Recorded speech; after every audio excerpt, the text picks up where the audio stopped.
ध्यान से देखिएगा। कक्षा 12 में आज हम लोग जो है तत्वों के निष्कर्षण और सामान्य सिद्धांत व प्रक्रम के बारे में पढ़ेंगे। अब इसमें हमें पढ़ना क्या है, लोहा, यानी लोहे का निष्कर्षण हम करेंगे। उसके पहले हम जो है भर्जन, निस्तापन, सांद्रण के बारे में पढ़ चुके हैं। अब हमें जो है लोहे का निष्कर्षण करना है। लोहे का निष्कर्षण हम कैसे करेंगे इसके बारे में आप थोड़ा सा ध्यान से देखेंगे। भूतल में आयरन की लगभग जो है 5.1% जो मात्रा है पाई जाती है। यह संयुक्त अवस्था इसकी है, यानी लोहा जो एक सक्रिय धातु है, इसलिए इसकी जो है प्राप्ति जो हमें कैसे होती है कि खनिजों के रूप में या एस्को के रूप में होती है, यौगिक के रूप में होती है, न कि हमें जो है स्वतंत्र अवस्था में धातु यानी लोहा प्राप्त हो जाता है। अर्थात इसकी जो संयुक्त अवस्था में प्राप्त होती है। जब संयुक्त अवस्था प्राप्त होती है तो संयुक्त अवस्था से हमें धातु को क्या करना है, निकालना है। तो उसके लिए हम क्या करते हैं, पहले खनिज लेते हैं और खनिजों से एस्को का चुनाव करेंगे। तो एस्को के चुनाव में हम जो है 3 प्रकार के एस्को का चुनाव करते हैं। जैसे आपका ऑक्साइड एस्क है। ऑक्साइड एस्क में जो है 3 लोग हैं। हीमेटाइट है, कौन सा है, हीमेटाइट।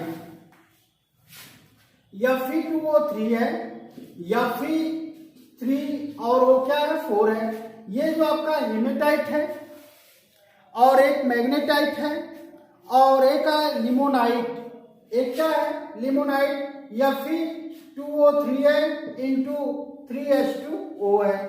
ये लिमोनाइट है, हेमेटाइट है, मैग्नेटाइट है। ध्यान से देखेंगे, ये आपका हीमेटाइट है। क्या है नाम इसका, हीमेटाइट हो गया। और ये है मैग्नेटाइट, और ये क्या है, लिमोनाइट है, लिमोनाइट। ध्यान से देखेंगे, तीनों के नाम अलग अलग हैं। आपका पहला है हीमेटाइट, मैग्नेटाइट, लिमोनाइट है। फिर जो है आपका ये तो ऑक्साइड एस्क है। कौन सा एस्क है, ऑक्साइड। इनको ऑक्साइड एस्क कहते हैं। इनको प्रमुख एस्क के, ये प्रमुख एस्क की श्रेणी में आते हैं। इनको हम जो है अगर पूछता है कि फेरस का प्रमुख एस्क क्या है, तो फेरस धातु का प्रमुख एस्क जो इनमें से कोई लिख सकते हैं। जैसे हेमेटाइट है, मैग्नेटाइट है, लिमोनाइट है, इन तीनों में से कोई एक लिखिएगा। फिर अगर सल्फाइड एस्क की बात करते हैं तो आयरन पाइराइट है। नाम क्या है, आयरन पाइराइट है। कार्बोनेट एस्क में अगर बात करते हैं तो आपका जो है सिडेराइट है। कार्बोनेट सल्फाइड एस्क है। सल्फाइड अयस्क में हम किसको लेंगे, सल्फाइड एस्क में आयरन पाइराइटिज है। आयरन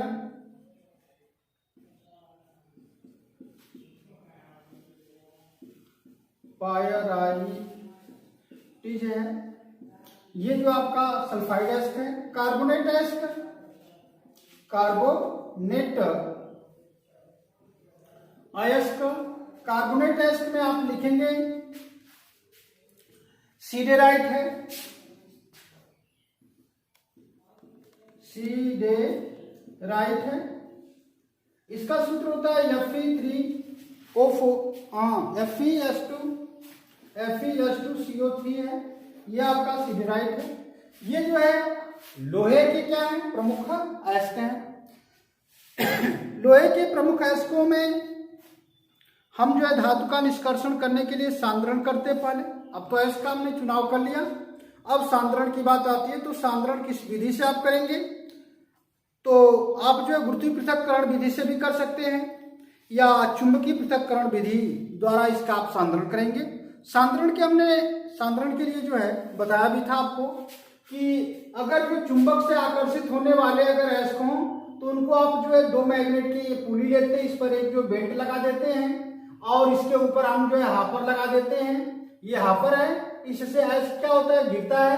तो जो मैग्नेट से आकर्षित होने वाले इसमें आकर्षित हो जाते हैं, जो भारी कण होते हैं कुछ दूर पर गिरते हैं और कुछ हल्के होते हैं तो दूर जाके गिरेंगे। जब दूर जाके गिरेंगे तो उनको छोड़ देंगे, वे जो अशुद्धियां हैं, और जो मैग्नेट पर चिपक गए वो जो आपका जो है क्या है, धातु है। अब इस तरह से हम उसका जो है सांद्रण कर लेते हैं।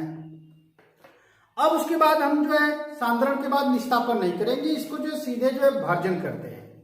क्या करेंगे, भर्जन करते हैं। तो भर्जन में होता क्या है, हमने आपको बताया था भर्जन का मतलब होता है कि वायु की उपस्थिति में किसी भी सांद्रित अयस्क को उसके गलनांक से नीचे उच्च ताप तक गर्म करने की जो क्रिया है वह भर्जन कहलाती है। अगर भर्जन में हम देखें, यदि सल्फर है, क्या है, सल्फर है, तो वह जो है आपका सल्फर डाइऑक्साइड बनाएगा। आर्सेनिक है तो आर्सेनिक ट्राइऑक्साइड बनाएगा। अगर फास्फोरस है तो फास्फोरस पेंटाऑक्साइड बना लेता है। ये ध्यान से देखेंगे, यदि ये सल्फर है तो वायु की परिस्थिति में क्या बनाएगा, सल्फर डाइऑक्साइड बनाएगा। आर्सेनिक है तो ये ऑक्सीजन की उपस्थिति में क्या करता है, आर्सेनिक AH2O3 बनाता है, यानी आर्सेनिक ट्राइऑक्साइड बनाएगा। ये आपका बनाएगा आर्सेनिक ट्राइऑक्साइड बनाएगा। अगर फास्फोरस है, अगर ऑक्सीजन से क्रिया करेगा तो ये P2O5 बना लेगा। ये जो है फास्फोरस पेंटाऑक्साइड, यानी ये जो है आपकी जो है ऑक्सीकृत होने वाले जो पदार्थ हैं ये ऑक्सीजन से क्रिया करके ऑक्सीकृत हो जाएंगे। अगर हम जो है किसी को भी ले लें, जैसे हम जो है पहले अगर ले लेते हैं इसको ले लें, जैसे आपका है मैग्नेटाइट है या हेमेटाइट है, हेमेटाइट को ही लेते हैं तो हम हेमेटाइट को करेंगे क्या, गर्म करेंगे वायु की उपस्थिति में और ये वियोजित होगा। जैसे या आप इसको ले लें आप जो है लिमोनाइट ले लें, या आपका Fe2O3 इंटू 3H2O था, इसको आप गर्म करेंगे तो गर्म करने के परिणाम स्वरूप आपको ये बनाएगा Fe2O3 बनाएगा और प्लस क्या बन जाएगा 3H2O। जल की मात्रा वाष्पित हो जाती है और जल की मात्रा जब वाष्पित हो जाती है तो ये आपको बन जाएगा, ये क्या बनेगा Fe2O3 बनाएगा। अब Fe2O3 आपका जो है ये तो आपने जो भर्जन कर दिया। अगर Fe2O3 CO3 का अगर लेते हैं और इसको आप गर्म कर देते हैं, इसको आप क्या करें, इसका भर्जन करेंगे तो ये Fe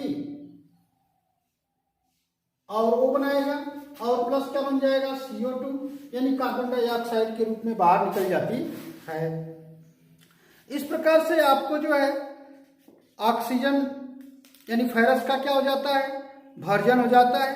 भर्जन के बाद जो है हम इसका जो है प्रगलन करते हैं। प्रगलन का मतलब होता है गलाना। प्रगलन के लिए हम वात्या भट्टी का उपयोग करते हैं। वात्या भट्टी जो है एक जो है लगभग 30 मीटर ऊंची व 5 मीटर व्यास युक्त होती है और उसमें जो है कप और कोन की व्यवस्था भी होती है। और उस भट्टी के द्वारा हम जो है क्या करते हैं, इस भर्जित अयस्क को गलाते हैं और गलाते समय जो है गलाने का जो भी कार्य होता है उस समय जो है कोक इत्यादि भी होते हैं जो उसके साथ संयुक्त होकर के कार्बन मोनोऑक्साइड कार्बन डाइऑक्साइड में ऑक्सीकृत हो जाते हैं और शेष हमारा जो भाग है धातु का वह अपचयित हो जाता है।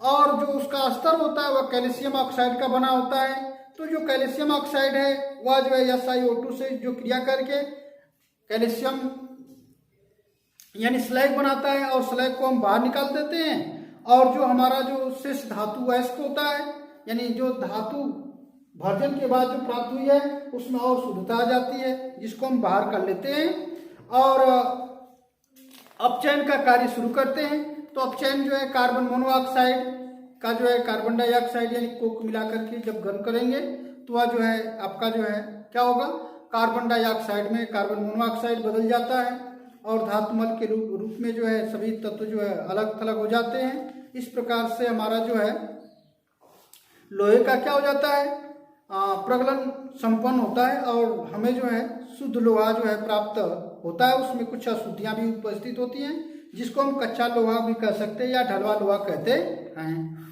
अब थोड़ा सा देखेंगे वात्या भट्टी से जो प्राप्त लोहा है उसको हम कच्चा लोहा कहेंगे। इसमें 4% जो है कार्बन भी हो सकता है, या सल्फर भी हो सकता है, SI भी होता है, और फास्फोरस भी हो सकता है।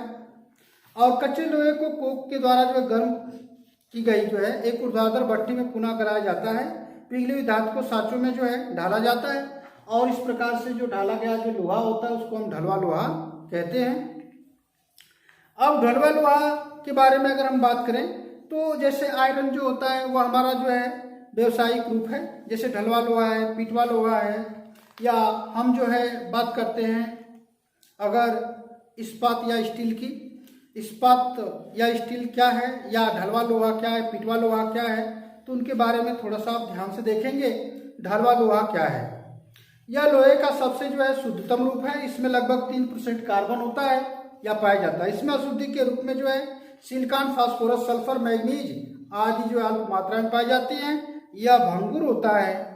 इसकी जो है वेल्डिंग कठिन है, यानी इस पर जो वेल्डिंग आप करेंगे तो बहुत कठिनाई से इसका वेल्ड यानी इसको जोड़ा जा सकता है। अब कह रहा है कि पिघला ढलवा लोहा ठंडा किए जाने पर फैल जाता है, अतः इसका उपयोग जो है ढलाऊ वस्तु जैसे स्टोव, पाइप, रेडिएटर आदि में को बनाने में किया जा सकता है। इसमें संक्षारण की जो है प्रतिरोधकता होती है, यानी यह बहुत जल्दी संक्षरित नहीं होता है। इस कारण इसका उपयोग गटर के जो है पाइप और लैंप स्टोव बनाने में इसका उपयोग किया जाता है। आपका है पीटवा लोहा। अब कह रहा है कि यह लोहे का शुद्धतम रूप है। इसमें कार्बन व अन्य शुद्धियों की प्रतिशत मात्रा जो है 0.5% पाई जाती है। यह आघात वर्धनीय है, यानी इसको पीटने पर यह टूटता नहीं है। यह आसानी से बेल्ट किया जा सकता है, अर्थात यह नर्म भी होता है। इसकी संरचना रेशेदार होती है तथा अचानक लगे धक्के या चोट के कारण या चोट को सहन कर सकता है। इसमें तार, कील, चेन आदि बनाए जा सकते हैं। इसके द्वारा हम जो है तार, कील और चेन का निर्माण करते हैं। इस्पात या स्टील है। इसमें जो सल्फर व फास्फोरस की अल्प मात्राएं पाई जाती हैं, यानी इसमें जो है सल्फर की मात्रा जो है 0.1% और फास्फोरस की मात्रा जो 1.5% है। कार्बन उपस्थित होता है इसमें। क्रोमियम, टंगस्टन और मोलिब्डेनम, मैग्नीशियम, निकिल, कोबाल्ट आदि भी तो इस इस्पात में मिलाकर जो मिश्र धातु बनाई जाती है। इसको हम इस्पात कहते हैं, या मिश्र धातु स्टील तैयार किए जाते हैं। इसका उपयोग कई वस्तुओं के निर्माण में होता है, और यह जो है जंग रहित, यानी इस पर जो है जंग नहीं लगता है। अब देखेंगे मिश्र धातु के बारे में। मिश्र धातु हमें बनाना है, जैसे स्टेनलेस स्टील है तो उसमें जो है फेरस 73%, क्रोमियम 18% और निकेल क्या होता है 8% होता है। इस प्रकार से हम यानी मिश्र धातु का ही मतलब यह है कि दो या दो से अधिक धातुओं को मिलाकर के एक समांगी मिश्रण तैयार किया जाता है, जिसको हम क्या कहते हैं, मिश्र धातु कहते हैं।